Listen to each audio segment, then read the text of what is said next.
हा मशरूम पुलाव बघा, भारी झालाय की नाही? एकदम भारी लागतो, करायला सुद्धा सोपा आहे. तसं तर मशरूमच्या काही खास अशा खूप रेसिपीज मी शेअर केल्या नाहीत किंवा आपणही फारशा करत नाही, तेवढ्यात तेवढ्या करतो. पण आज एक नवी कोरी मस्त रेसिपी तुमच्यासोबत शेअर करतेय. एकदम सोपी आहे, चवीला भारी आहे. त्यामुळे व्हिडिओ शेवटपर्यंत बघा, आवडला तर लाईक करा आणि अशाच रेसिपीजसाठी चॅनलला सबस्क्राईब करा. नमस्कार, सरिताच्या स्वयंपाकघरात म्हणजेच आपल्या सरिताज किचनमध्ये आज आपण काय करतोय तुम्हाला माहिती आहे? मस्त असा mushroom pulao, mushroom biryani, mushroom वापरून केलेला मसाले भात, जे नाव द्यायचे ते द्या. पण एकदा या पद्धतीने मशरूमचा हा भात नक्की करून बघा. तुम्हालाही माहिती आहे सरिताज किचन म्हणजे अचूक प्रमाणात परफेक्ट रेसिपी ज्या तुम्ही पहिल्या प्रयत्नात करू शकता, हो ना? त्यामुळे व्हिडिओला लाईक नक्की करा. रेसिपीला सुरुवात करूया.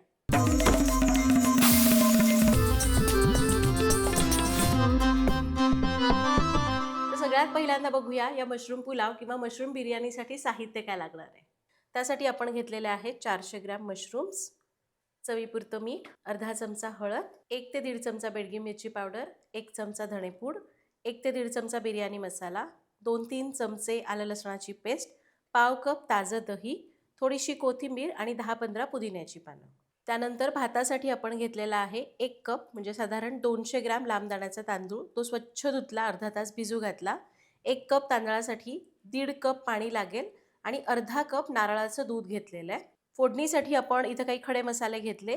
2-3 वेलदोडे, 1 जावित्री, 2-3 लवंग, 1 चक्रफूल, 2 तमालपत्र, एखाद इंचभर दालचिनी, चमचाभर बडीशेप आणि चमचाभर जिरं. सोबतच आपण 2 ते 3 कांदे उभे पातळ कापून घेतले, 2 टोमॅटो असे मोठे कापून घेतलेले आहेत आणि लागेल अर्धी वाटी तळलेला कांदा. तर सगळ्यात पहिली स्टेप आहे, आपल्याला जो तांदूळ घेतला तो स्वच्छ धुवायचा आणि अर्धा तास भिजू घालायचा. इथं मी लांब दाण्याचा बासमती तांदूळ घेतला, त्याऐवजी कोलम तांदूळ घेतला तरी चालेल. हे दोन्हीही तांदूळ घेत असाल तर स्वच्छ धुवा, अर्धा तास भिजू घाला, म्हणजे भात चांगला होतो. पण तुम्ही तुकडा तांदूळ वगैरे वापरताय तर अगदी भिजवण्याची गरज नाही, एक 10 मिनिटं आधी फक्त धुवून ठेवला तरी चालतो. तांदूळ भिजू घातले, आता आपल्याला मशरूम मॅरिनेट करायचे. तर मशरूम असतात ना, पाण्यामध्ये असं बाजारातनं आणले ना, भिजत भिजत ठेवायचे नाही, त्यावर माती असतेच. नळाखाली स्वच्छ धुवून त्याच्यावरची माती हलक्या हाताने चोळून काढायची, खूप खसखस धुण्याची गरज नाही. तर मशरूम चांगले धुतले आणि मी निथळून घेतलेले आहेत बरं का, खूप वेळ पाणी त्यात ठेवलं नाही. आता आपण याला कापून घेऊया. छोटे छोटे हे बघा असे असतील ना, तुम्ही अख्खं ठेवलं तरीही चालणार. आपण हे मोठे मोठे मशरूम्स आहेत ना, त्याचे फक्त असे 2 भाग करून घेऊया. तर हे बघा मी काय करते, मोठे मशरूम्स असे कापते आणि छोटे अख्खे तसेच ठेवते. तुम्हाला पाहिजे छोटेवाले पण कापू शकता. तर मशरूम्स कापून घेतले, एका भांड्यामध्ये काढूया. यामध्ये घालायचे चवीपुरतं मीठ, अर्धा चमचा हळद, बेडगी मिरची पावडर, धणेपूड, बिर्याणी मसाला, 10-12 पुदिन्याची पानं, भरपूर अशी ताजी ताजी कोथिंबीर, आलं लसणाची पेस्ट, आलं लसूण पेस्ट ताजीच घ्यायची आणि ताजं दही. दह्याचं प्रमाण तुम्हाला पाहिजे तर थोडंसं वाढवलं तरी चालणार आहे. इथं मी पाव कप दही घेतलंय, अजून थोडं वाढवू शकता, पण आंबट दही घेऊ नका. आता हे सगळं आपण मशरूम्सला लावून घेऊया. हे बघा सगळं आपण मशरूम्सला लावून घेतलं, याला 15 ते 20 मिनिटं मुरून देऊया. बरं, आता मशरूम मुरायला ठेवून अर्धा तास होत आलेला आहे. आपण लगेच बिर्याणी किंवा पुलाव जे तुम्ही नाव द्याल ते करायला घेऊया. आता मी तूप आणि तेल दोन्ही मिळून वापरते. तुम्ही फक्त तेल, तुम्ही फक्त तूप, जे तुम्हाला पाहिजे ते वापरू शकता. तर साधारण एक 2 ते 3 टेबलस्पून तेल घेते आणि तितकंच मी तूप घेणार आहे. आणि हे आपलं सरिताज किचनचं लाकडी घाण्याचं तेल आहे, जे शुद्ध पारंपरिक आहे, ज्यामध्ये आपण केमिकल्स वापरत नाही. आजकाल आपल्याला सगळ्यांनाच तेलाचं महत्त्व पटलेलं आहे. एकदा जरूर वापरून बघा, ऑर्डर करण्याची लिंक डिस्क्रिप्शन बॉक्समध्ये दिलेली आहे. आता तेल आणि थोडंसं तूप. तेल आणि तूप मिळून एकत्र छान तापलं. यामध्ये घालूयात खडे मसाले, जे मी साहित्यामध्ये सांगितलेले आहेत. यामध्ये एखाद दुसरा मसाला नसला तरी चालतो. मसाले थोडेसे परतले. आता घालूया उभा पातळ चिरलेला कांदा. कांदा बघा छान असा पातळ चिरायचा, म्हणजे एकसारखा परतला जाईल. स्लायसरवर पोटॅटो चिप्स करतो ना, त्या स्लायसरवर करून घ्यायचा, म्हणजे एकसारखा होतो. आता गॅस मोठा करूया. कांदा आपण नेहमी परततो त्यापेक्षा थोडासा जास्त डार्क परतूया. आणि हे घ्या, कांदा आपण नेहमी परततो त्यापेक्षा थोडा जास्त परतला. आता यामध्ये घालूया मोठे मोठे कापलेले टोमॅटो. त्याचसोबत घालूया तळलेला कांदा. साधारण अर्धी वाटी भरून तळलेला कांदा घातला. साधारण एक 2 कांदे मी तळून घेतले होते. आता याला थोडा वेळ परतून घेऊया. याला परतून घेतलं. आता यामध्ये घालूया मशरूम्स. आता मशरूम्स याच्यामध्ये 3 ते 4 मिनटं चांगले परतून घ्यायचे. याला झाकून शिजवायचं नाही, 3-4 मिनटं छान परतूनच शिजवून घ्यायचं.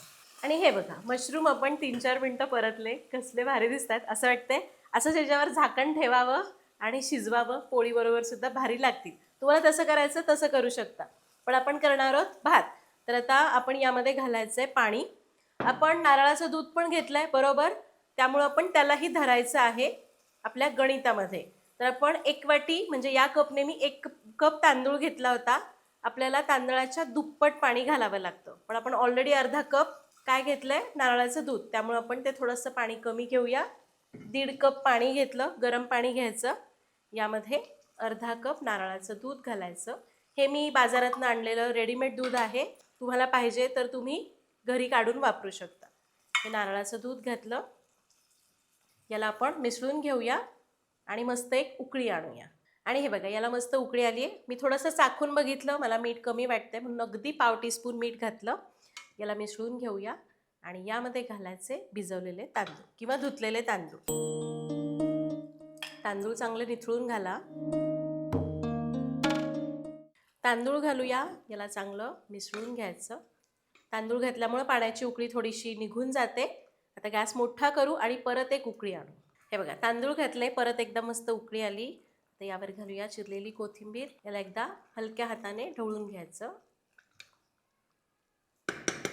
यावर ठेवायचं झाकण. गॅस एकदम कमी करा, जितका तुमचा गॅस कमी होतो तेवढा कमी करायचा आणि याला 10 मिनटं असंच ठेवून द्यायचं. तुम्हाला वाटतंय 10 मिनटं जास्त होतील, ते करपेल खाली, तर खाली तवा ठेवा आणि तव्यावर ठेवून याला मंद आचेवर 10 मिनटं ठेवून द्या.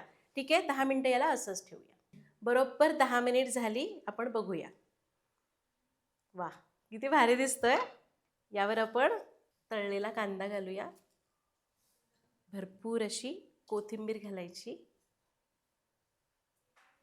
गॅस मी बंद करते बरं का. यामध्ये आपण थोडंसं तूप घालूया. तूप घालणं पूर्णपणे ऐच्छिक आहे, नाही घातलं तरी चालेल. हे घालायचं. एक 10 ते 10 मिनटं, अर्धा तास तुम्ही जेव्हा सर्विंगला घेताल ना, तेव्हा याला एकदा मग उघडायचं. म्हणजे तो तुपाचा ते सगळे फ्लेवर्स असतात ना, ते छान मुरले जातात आणि बिर्याणी चवीला भारी लागते. आता काय आपल्याकडे एवढा वेळ नाही आहे, मी तुम्हाला लगेच भाताचं टेक्स्चर कसं आलं ते दाखवते.